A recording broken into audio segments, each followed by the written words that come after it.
Apprendre à descendre en soi et à reconnecter à son pouvoir nous amène nécessairement à comprendre la femme et l'homme selon le règne de la nature. Donc, quand on regarde les conventions sociales, il y a toujours des formes de principes qui font qu'on peut se comporter d'une certaine façon, qui créent un peu les us et coutumes entre les hommes et les femmes, etc., etc. Sauf que quand on regarde plus en dessous, quand on parle du processus de womb-healing, quand on regarde les dessous, le non-dit, l'underworld, les zones d'ombre, là où la nature règne, c'est-à-dire là où les énergies ou les opérations, les échanges, les contrats sont crus, c'est-à-dire en dessous de ces conventions sociales, qu'on regarde vraiment la nature crue et brute de comment l'homme et la femme opèrent entre eux, on découvre qu'il y a vraiment autre chose qui se passe. Et c'est là que ça devient intéressant. C'est là que c'est important de regarder parce que c'est là où prend racine tous les comportements qu'on a entre l'homme et la femme au niveau sexuel, au niveau affectif, le pourquoi de la jalousie, le pourquoi de la territorialité,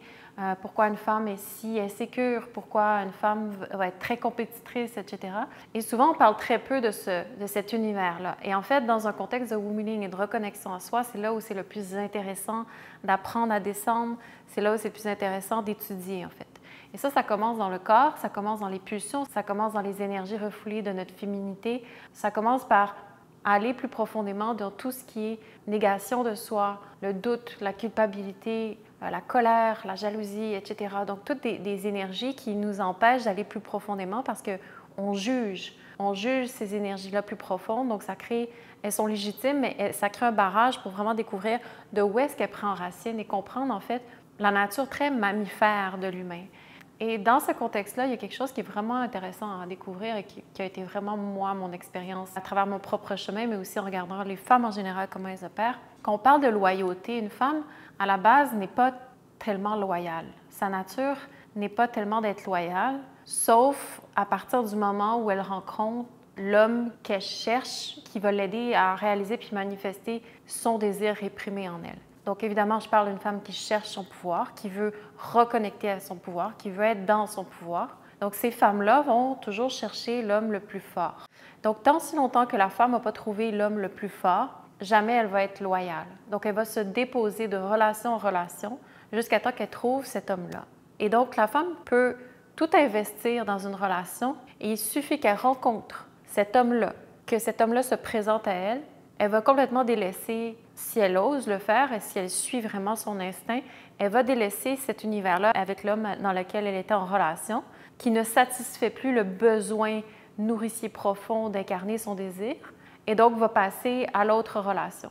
Et elle va faire ça tant si longtemps qu'elle ne va pas toucher celui qui l'aide vraiment à reconnecter à qui elle est, si c'est ça qu'elle cherche au plus profond d'elle-même. Donc une femme n'est pas loyale. Une femme va chercher constamment à toucher à son pouvoir, et pour ça, elle va devoir trouver l'homme qui lui permet d'ouvrir les portes intérieures de cet univers-là en elle.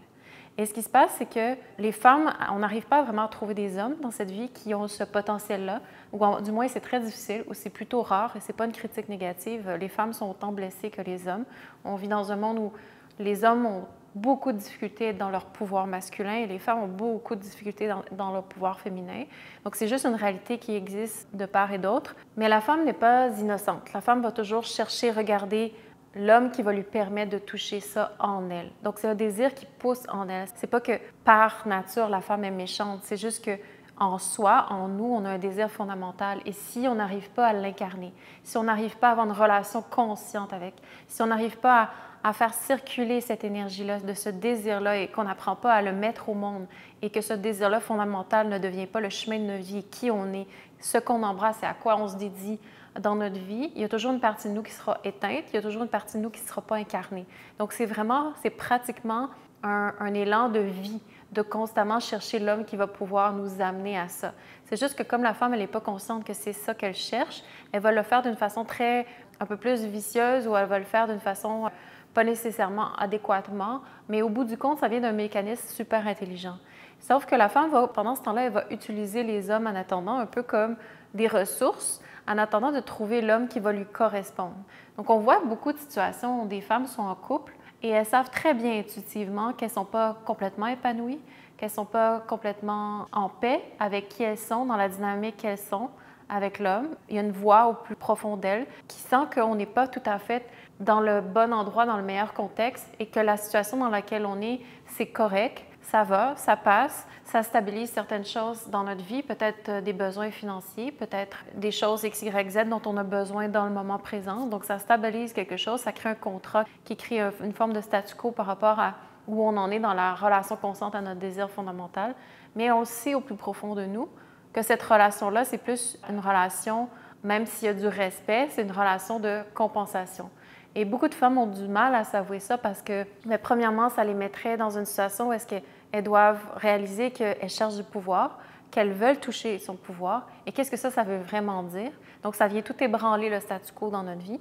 Et deuxièmement, ça veut dire regarder la vérité pour les types de relations qu'on a avec les hommes. C'est pas toujours facile à s'avouer la vérité, à se dire, bien, en fait, si je m'écoute vraiment, je n'aime pas vraiment fondamentalement cet homme-là. C'est plutôt une entente dans laquelle qui convient les deux parties pendant un moment, mais on sait très bien que notre vie ne va pas être destinée dans cette relation-là si on écoutait vraiment la voix intérieure qui veut vraiment aller toucher quelque chose de plus profond. Et souvent, ce qui est injuste, c'est que la femme va avoir beaucoup de mal à avouer cette vérité-là. La femme va vouloir jamais, jamais, jamais qu'on expose sa vérité, qu'on expose qu'elle a un plan et qu'en ce moment, son plan est rendu à cette étape-ci et que l'homme a cette fonction-là à l'intérieur du plan qu'elle cherche à réaliser et qu'elle a besoin éventuellement de plus de ressources, qu'elle a besoin de plus de force ou d'un principe masculin qui va l'amener beaucoup plus loin par rapport à elle dans l'expérience qu'elle a d'elle-même ou qu'elle a à toucher de son pouvoir. Et c'est très difficile de nommer ça, c'est très difficile d'avouer cette vérité-là, de se nommer les choses pour ce qu'elles sont. Et en échange, quand une femme touche et rencontre l'homme qui lui permet d'aller vraiment beaucoup plus loin qu'elle, alors la femme, elle ne regarde plus aucun homme après. Alors la femme ne regarde plus du tout d'autres principes masculins qui peuvent attirer son attention parce qu'elle est rendue dans un espace où est-ce que maintenant elle peut apprendre à cultiver qui elle peut apprendre à cultiver son désir profond. Alors à ce moment-là, il y a un processus conscient de création, que ce soit une famille ou que ce soit vraiment un autre projet, ou etc. Alors il y a quelque chose qui est prêt à émerger, qui est prêt à être cultivé. Donc la femme à ce moment-là se dépose. Donc se dépose puis commence à vraiment approfondir et aller dans un processus de création.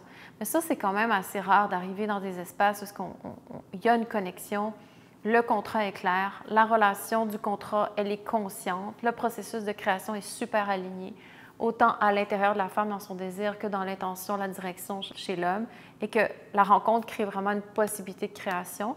Ça existe tout à fait, mais c'est quand même relativement rare dans notre jour parce que autant la femme que l'homme, on est très perdu par rapport à notre fonction primordiale et comment on apprend à danser ensemble. Donc, c'est constamment une forme de recherche de pouvoir qui va m'aider à y aller, à toucher et à aller plus profondément avec moi. Avec qui je vais toucher cette connexion-là? Avec qui je vais être capable de comprendre, de toucher, de vivre ma vie dans sa plénitude. Donc, la femme va toujours rechercher celui qui est le plus fort. Et en l'occurrence, l'homme, lui, qu'est-ce qu'il a à apprendre? C'est à découvrir son potentiel, sa force masculine, sa verticalité. Qu'est-ce que c'est de tourner à une intention? Qu'est-ce que c'est de s'ériger à l'intérieur d'une intention? Qu'est-ce que c'est d'être l'incarnation d'une force, d'une direction à travers laquelle je peux comprendre l'univers féminin plus profond? Et souvent, c'est ça où les hommes ont du mal à aider les femmes, ont du mal à diriger les femmes, ont du mal à amener les femmes dans un cheminement. C'est qu'ils sont très, très, très investis dans leur univers masculin, mais ne comprennent rien de l'énergie féminine, ne comprennent rien des profondeurs de l'énergie féminine, de tout son univers occulte et comment la femme, elle opère. Et la femme, elle opère dans l'univers du subtil, de l'invisible, des énergies de l'underworld. Elle a une relation vraiment profonde à la sexualité parce que la sexualité, ça part toujours des espaces de l'inconnu, des espaces d'un enracinement très profond dans l'underworld. Et ça, c'est le règne du féminin. Et l'homme va essayer d'entrer dans cet univers-là avec le mental ou avec un espace rationnel, va essayer de s'aventurer à comprendre le féminin et il va toujours se faire avoir, il va toujours se faire manipuler parce que la femme a cet avantage-là de pouvoir comprendre le jeu énergétique très subtil où l'homme, lui, c'est pas du tout sa force ou c'est pas du moins là où il a développé sa propre énergie féminine à l'intérieur de lui. Ce qui fait qu'il peut s'aventurer et comprendre cet espace-là et guider la femme dans son univers à elle. Ce qui fait que la femme est constamment en train de chercher l'homme qui est à la fois incarné dans son principe masculin, mais qui a aussi une connaissance de l'univers du féminin profond. Et c'est très rare pour l'homme de vouloir s'intéresser à la psyché féminine, à la sexualité féminine, à l'univers du womb. Qu'est-ce que c'est qu'avoir un womb? Qu'est-ce que c'est le pouvoir du womb?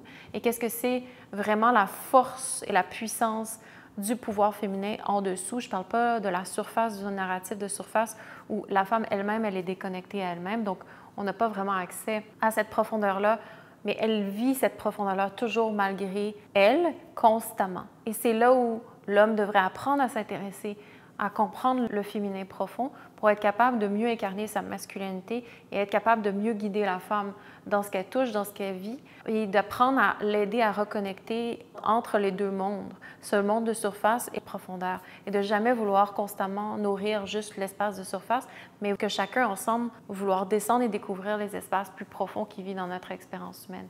Et c'est souvent là où l'homme arrête et l'homme bloque, où l'homme, en fait, n'a plus le pouvoir, où n'est plus capable d'aider la femme ou d'orienter la femme ou de guider la danse entre le principe féminin et masculin, c'est qu'il est limité dans sa capacité à comprendre cet univers-là où est-ce qu'elle est reine. Donc, si un homme veut apprendre à approfondir cette danse-là, il doit s'intéresser à l'univers de la noirceur, l'univers où la femme, elle opère. Et en allant dans cette expérience-là, en apprenant la psyché, l'univers profond de la femme, un homme regagne sa masculinité et regagne un univers qui lui permet d'être le plus fort, qui lui permet d'avoir la clé pour ouvrir les portes intérieures, que ce soit au niveau très, très, très simple. Il y a plusieurs types de polarités. Et la femme, elle, quand elle rencontre l'homme qui lui est capable de l'aider à cheminer à travers elle, alors elle se doit en échange de lui donner respect, de lui donner son espace, de lui donner tout ce qu'est ses beautés, en échange de quoi lui l'aide à aller vers elle-même, etc. Les deux s'aident à se rencontrer mutuellement dans leur propre intimité. Donc, quand une femme trouve un homme qui arrive à faire ce processus-là, ce cheminement-là en elle, alors c'est une femme qui peut s'abandonner. Et un homme qui peut aider une femme à s'abandonner, c'est un homme qui peut encore plus s'ériger dans sa force masculine. Donc, c'est vraiment une danse qui permet de chacun d'apprendre à découvrir leur propre force féminine, masculine, en s'abandonnant à la polarité inverse. Ça, c'est vraiment le cadeau de la danse de l'homme et la femme qui peuvent s'aider à s'unir dans une union sacrée. Puis quand je parle d'union sacrée, pour moi, c'est très ancré, c'est dans les énergies vraiment primales, dans les forces de l'expérience humaine, c'est pas quelque chose qui est déconnecté. Et tout ça, ça a un but, c'est que c'est pour créer quelque chose dans une relation consciente, dans un contrat conscient. Mais il n'y a pas de mal à regarder la nature plus primale de la femme qui cherche du pouvoir, que la femme n'est pas innocente, que le womb a une intelligence très profonde et très sophistiquée et qu'elle va toujours chercher constamment cet homme-là qui va l'aider à ouvrir ses portes à l'intérieur d'elle, ses espaces plus profonds, qu'elle n'a pas la capacité à toucher pour elle-même. Donc, quand on commence à comprendre, à regarder, à avoir un regard conscient plus lucide sur le fait que le pouvoir de la femme, il se passe beaucoup vraiment à des niveaux beaucoup plus profonds, que c'est un mensonge de dire que la femme, elle est innocente, de dire vraiment que le womb, en fait, il est très intelligent, etc. Tout ça, ça met en lumière quelque chose de plus profond sur la nature humaine, la nature de notre expérience humaine. Et que quand on comprend que la femme, elle opère comme ça donne une perspective sur qu'est-ce qu'une femme véritablement est, qu'est-ce que c'est le pouvoir féminin, comment un homme peut entrer en relation avec ce pouvoir féminin-là, et si, en tant qu'homme, je suis complètement dépassée parce que c'est le pouvoir féminin, peut-être que j'ai envie de m'engager dans un apprentissage, de mieux comprendre cet univers-là, plutôt que juste l'utiliser comme une ressource à la surface. Et même chose pour la femme, à l'inverse, quand on comprend puis on s'avoue que c'est comme ça qu'on opère, peut-être de commencer à arrêter de se mentir puis de vouloir juste découvrir un peu plus profondément, OK, qu'est-ce que je cherche à réaliser dans cette vie? Qu'est-ce qui est là à l'intérieur de moi qui pousse, puis comment je peux progressivement arriver à vouloir reconnecter à ça de façon consciente, plutôt qu'être toujours dans des relations de statu quo, de zone de confort, d'entre-deux, en attendant de vouloir vraiment engager le chemin vers soi, etc. Donc, peut-être qu'il y a quelque chose qui peut être beaucoup plus clair, engagé, précis et respectueux quand on comprend la fonction plus occulte des deux pouvoirs. Et peut-être que ça mène à faire des choix un peu plus respectueux et en intégrité, non seulement avec soi, mais aussi envers l'autre, et d'être moins dans l'utilisation, dans la manipulation, mais dans le respect de l'intégrité, de faire des choix qui respectent en fait qu'est-ce qu'on veut vraiment. Et surtout, ça invite à approfondir notre relation à la connaissance de soi à un niveau profond. En tant que femme, comprendre son pouvoir, en tant qu'homme, comprendre son pouvoir. Et ça, c'est des univers qui sont méconnus, autant chez la femme et chez l'homme. On ne comprend pas notre pouvoir profond. On est là sur Terre et on ne comprend pas qu'est-ce qu'on a à faire ensemble. On ne comprend pas comment opère notre sexualité, notre énergie sexuelle. on ne sait pas comment la canaliser, on ne sait pas comment entrer en relation dans une danse entre l'homme et la femme, on ne sait pas comment vivre en harmonie, etc., etc. Donc, c'est très grave d'être à ce point-là déconnecté de la danse sexuelle, de la danse entre l'homme et la femme. Donc, c'est une invitation à vraiment peut-être regarder que si la femme cherche constamment l'homme le plus fort, qu'est-ce que ça veut dire ça? Qu'est-ce que ça éveille de comprendre que la femme fonctionne comme ça? Qu'est-ce que ça éveille chez l'homme? Qu'est-ce que ça éveille chez la femme? De prendre conscience de ce mécanisme-là. Et si tu souhaites reconnecter plus profondément à toi, si tu cherches à mieux comprendre ce pouvoir-là occulte chez la femme, qui n'est pas du tout juste maléfique et à condamner, à juger, et que ce n'est pas parce qu'il y a des zones d'ombre que c'est mal. Au contraire, il y a beaucoup de lumière dans ce que le pouvoir féminin comprend, c'est juste qu'on ne le comprend pas. Donc, si ça t'intéresse d'étudier ça plus profondément, je t'invite vraiment au cours Origin Yoga, de venir essayer des classes qui permettent de reconnecter à son corps, d'apprendre à descendre à l'intérieur de soi, de faire la paix avec les différentes énergies, de relâcher les tensions qui nous empêchent de ressentir ce qui est là à l'intérieur de nous. Et si vous le sentez, vous pouvez m'écrire, ça va me faire plaisir de vous recevoir, votre expérience et de vous accompagner.